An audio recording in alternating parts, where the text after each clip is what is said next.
pagi semuanya. Sehat? Nah, tapi kayaknya mukanya masih pada capek kemarin habis syuting pramuka ya. Tapi sebelum kita ke sana, Bu Tuta minta untuk disiapkan dulu Rizky. Ya. Sekalian dipimpin doa ya, Ki ya. Berdiri.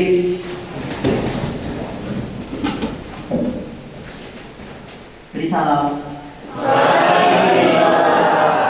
Bagi anak-anak silakan duduk kembali.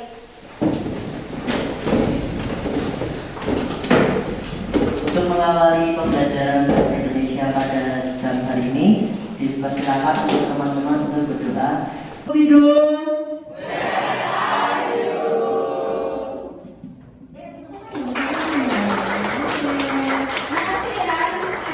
Duduknya coba berdiri dulu, cek dari atas sampai bawah sudah rapi belum, lengkap nggak seragamnya? Nah, yang tadi pagi itu hujanan belum sisiran, kalau dirapikan, dia pakai kamera, si Rizky pakai kamera merapikannya. Jilbabnya juga boleh dirapikan. Udah lengkap, yang kurang semangatnya. Oke, nggak apa, nanti kita diskusi dengan teman-temannya berbagi semangat ya. Nanti kan nggak ada sampah-sampah juga ya yang ditinggalkan di dalam kelas ini. Kemudian di akses Padletnya, silakan anak-anak melakukan presensi sesuai instruksi yang ada di Padlet itu. Jadi di situ diminta sebelum melaksanakan pembelajaran, anak-anak melakukan presensi dengan berkomentar. Nah, berkomentarnya seperti apa? Komentarnya, kalau kemarin pertemuan pertama itu kalian menuliskan kata-kata motivasi, sekarang Bu Tuta cukup meminta kalian menuliskan satu kata yang bisa memotivasi. Aisyah hadir, tetap waras walaupun 5M apa? Lemah, letih, lesu. Nah, sekarang Bu Tuta bisa kalian membuka Instagram di Linguis. Pengacara dapat teks anekdot profesi anak-anak penjual kue. Masih ingat nggak inti dari anekdot ini apa? Pejabat yang biasanya itu korupsi dan Iya, pikir tentang gaya hidup pejabat yang biasanya korupsi itu berkehidupan yang mewah. Kita menyampaikan untuk materi hari ini kita di KD 4.5 mengonstruksi makna tersirat dari teks anekdot. Ada yang mau disampaikan sebelum kita melanjutkan? Siap. Oke, siap tidak. Jadi alur KBM-nya nanti mengonstruksi, kemudian setelah mengonstruksi nanti dibuat di Canva ya. Terus kita presentasi, setelah presentasi saling menanggapi, setelah saling menanggapi nanti kita merevisi dan mengumpulkan.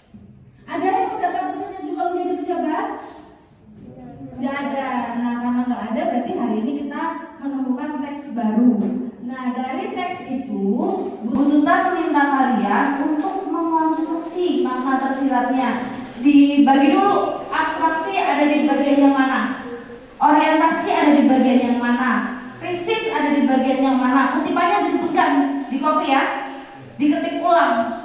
Kemudian setelah sampai di koda, uraikan apa pendapatmu tentang masalah yang ada di dalam teks anekdot itu. Misalkan dari relevansinya dengan kehidupan saat ini. Terus mungkin kamu punya saran-saran merancang langkah-langkah menemukan informasi makna tersirat dari teks anekdot. Jadi kamu merancangnya melalui struktur tadi. Jadi ada abstraksi itu namanya merancang. Kan kita membagi dulu nih, kira-kira ini masuk ke dalam struktur yang mana. Kemudian setelah itu mengonstruksi, berarti kita memaknai permasalahan tersirat dari setiap bagian strukturnya. Kemudian yang terakhir menuliskan. Yang menuliskan berarti mendesain ya, karena dibuat di dalam Canva. Paham alurnya? Ada yang mau ditanyakan? Siap terus ya. Yang penting dibuat desain dalam bentuk Canva, kemudian nanti dikumpulkan di GC. Jadi masing-masing mengumpulkan satu dulu di GC supaya bisa tampil di sini ya. Nah, setelah itu baru nanti perwakilan kelompok mempresentasikan masing-masing dan kelompok lain menanggapi. Jelas? Jelas. Oke, kalau jelas silakan sekarang bisa mengakses materi teks anekdot dari Instagram Linguis, kemudian LKPD di Google Classroom, kemudian kalian mendesainnya di Canva. Oke, silakan, selamat bekerja. Kalau nanti ada yang mau ditanyakan, ada yang mau disampaikan, langsung boleh. Misalkan nggak menemukan jawaban dengan teman-teman kelompoknya, boleh langsung tanya ke buku saya.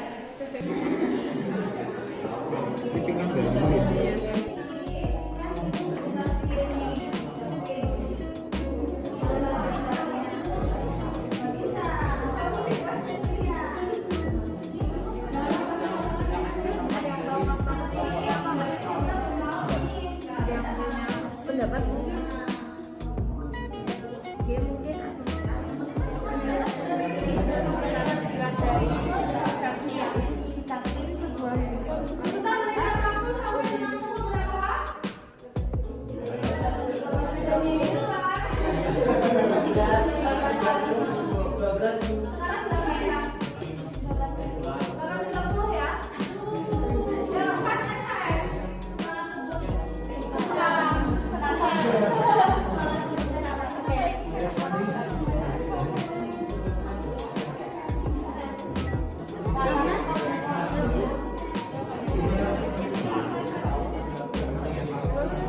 Mulai ya, 1, 2, 3. Ya Allah.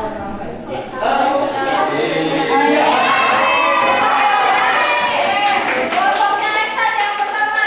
Berarti nanti kelompoknya Eksat itu mempresentasikan bagian abstraksi. Aku heran sama dosen kita. Kenapa ya kalau ngajar tuh selalu duduk, gak pernah mau berdiri. begitu aja diberhasilkan sih kawan.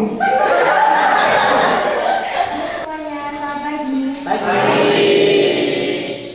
Aku Ova dari kelompok SKS menyampaikan di struktur bagian abstraksi.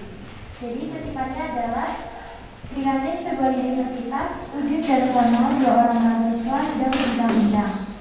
Makna tersiratnya menyatakan latar tempat kejadian peristiwa untuk menimbulkan kesan bahwa kita bukanlah latar tempat sesungguhnya. Nah, di sini disebutkan tidak universitasnya. Kenapa tidak disebutkan? Dia tidak apa? Dia tidak menyinggung atau tidak menyalahi kode etik ya, karena ketika kita menciptakan teks anekdot yang berupa teks sindiran atau kritikan, itu kan kita menyampaikan sesuatu yang berlawanan dengan yang dilakukan oleh tokoh republik itu. Maka itu ada etikanya, kita tidak boleh menyebutkan instansi, tidak boleh menyebutkan nama diri, atau tidak boleh menyebutkan hal-hal yang memang mengarah kepada tokoh tertentu. Begitu saja diperhatikan sih Nona. Makna tersiratnya adalah menyampaikan permasalahan seorang dosen yang mengajar selalu duduk dan tidak pernah mau berdiri. Diibaratkan seorang pejabat yang tidak mau digantikan kedudukannya atau jabatannya. itu kenapa bisa dijadikan orientasi? Kenapa enggak yang di kantin sebelum universitas tadi? Masalah juga yang nantinya akan memuncak di bagian kritis, dan di situ sudah mau mulai memuncak karena disebutkan kalau mengajar itu biasanya selalu duduk, tidak pernah mau berdiri. Oke, gimana sudah terjawab? Sudah. Terima kasih ya. Jadi udah dijawab berapa? Makasih ya yang sudah bertanya. Terima kasih ya, bahwa memang abstraksi dan orientasi itu berbedanya. Kalau abstraksi masih dalam tahap pengenalan setting nih. Kalau cerpen terus novel itu kan ada setting awal kan? Nah, atau pengenalan lah kata gampangnya.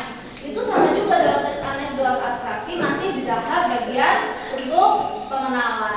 Kemudian bagian orientasi ini sudah mulai muncul dari permasalahan yang dibahas. Seperti itu, sama jawaban lain. Ini cute banget ya desainnya ya. Iya dong. Keren apa? Kayak apa?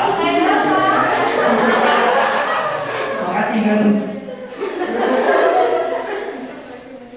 Oke ya, Bapak silakan disampaikan. Ya, halo guys, dari Visir. Jadi aku di sini mau menyampaikan hasil diskusi dari kelompok kami tentang struktur krisis pada teks anekdot.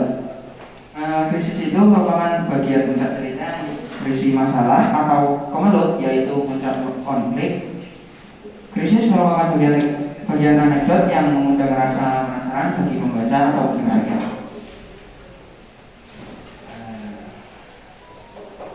Krisis pada kutipan teks anekdot yang sudah dipraktekkan Kiki dan Raffi tadi ada pada kutipan ya, Uji tahu sebabnya. Lalu dia jawab, barangkali saja beliau capek atau kakinya tidak kuat berdiri. Bukan itu sebabnya, sebab dia juga seorang pejabat.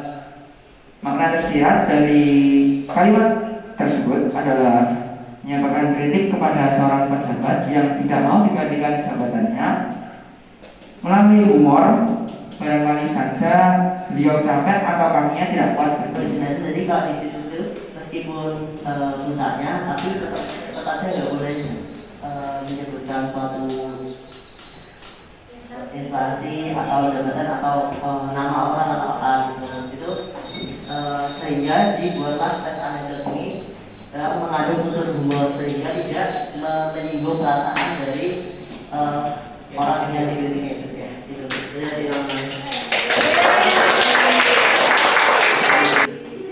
Ada yang lain Pak? Ini monggo ada lanjut ini.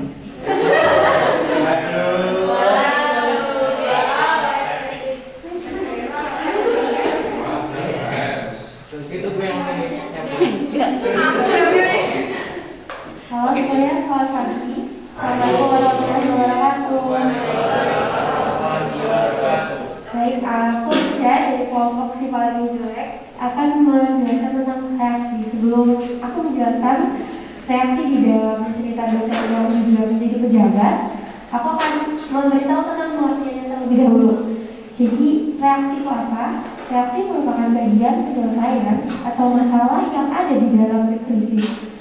Di bagian inilah muncul peristiwa yang menggelitik atau lucu atau peristiwa yang mengenaskan.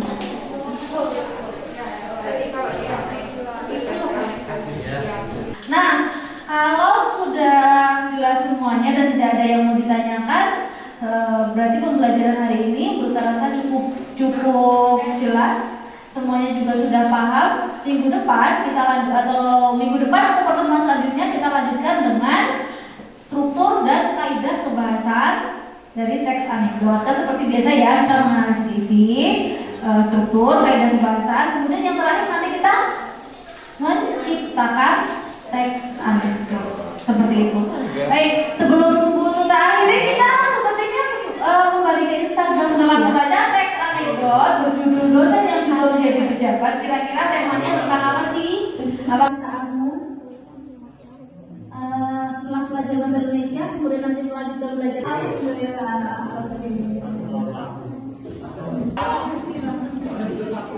Oh, ini sih bener soalnya bisa Sabtu, tapi kan biasanya Sabtu Minggu kalian di sekolah. Jadi teman-teman, setelah selesai pembelajaran bahasa Indonesia ini, alangkah baiknya kita tutup dengan doa. Kita sudah dibuka dengan doa ya. Ya. Berdoa sesuai agama dan keyakinan masing-masing. Berdoa mulai. Doa selesai. Berdiri.